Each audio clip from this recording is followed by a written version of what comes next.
you, Sonequa, about this fifth and final season of Star Trek Discovery. And of Oh, course, I have to ask, I mean, as the lead of this show, what emotions are you experiencing as as the series comes to a close? And what do you hope fans take away from, the culmination of your character's journey? oh my goodness. Well, I'm so happy to be speaking with you too. And there are so many emotions. If I'm being honest with you, there's so many emotions. And there are some emotions that feel really settled, right? Because it's been quite a while since we finished shooting. We finished season 5 not knowing that it was the end, and then we went back several months later to do a coda shoot to really wrap it up, and then we did know it was the end. So we had a dual experience with season 5, with closing out Star Trek Discovery.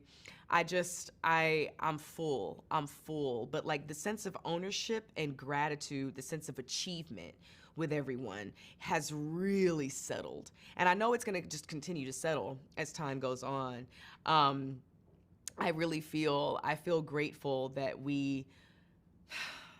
I feel grateful that we were able to tell the story that we did over the course of the entire show, and then especially how we ended. I think that people will be moved. I think they'll be touched. I think they'll be satisfied.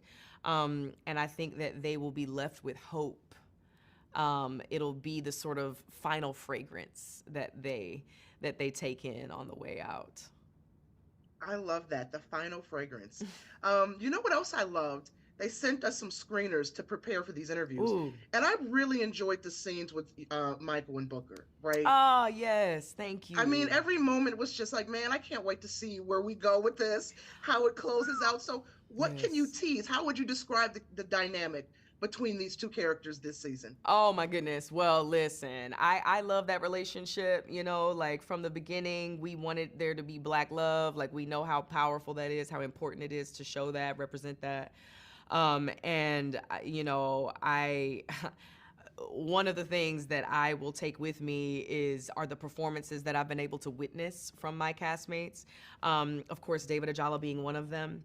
I think that for Burnham and Book, though, what I have continued to say, I've been saying it all day, but I think it's perfect, is that they are that classic Facebook relationship status of it's complicated.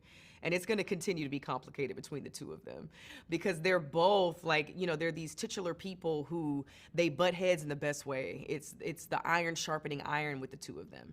So there's always going to be lots of potential there between those two. So that's the most that I can tease. I wish I could tell you more. You know, how do you feel your character has evolved since the series began, and what aspects of her development resonate most with you personally?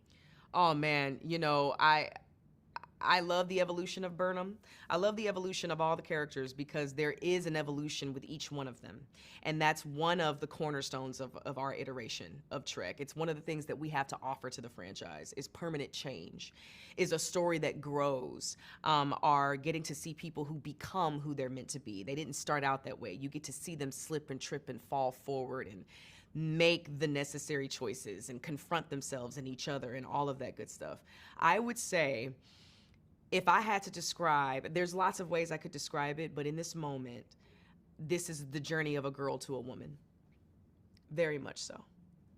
This is the journey of a Love it. girl to a woman. And I mean that in so many ways. This is someone who went from, needing absolution to being mature enough to give it.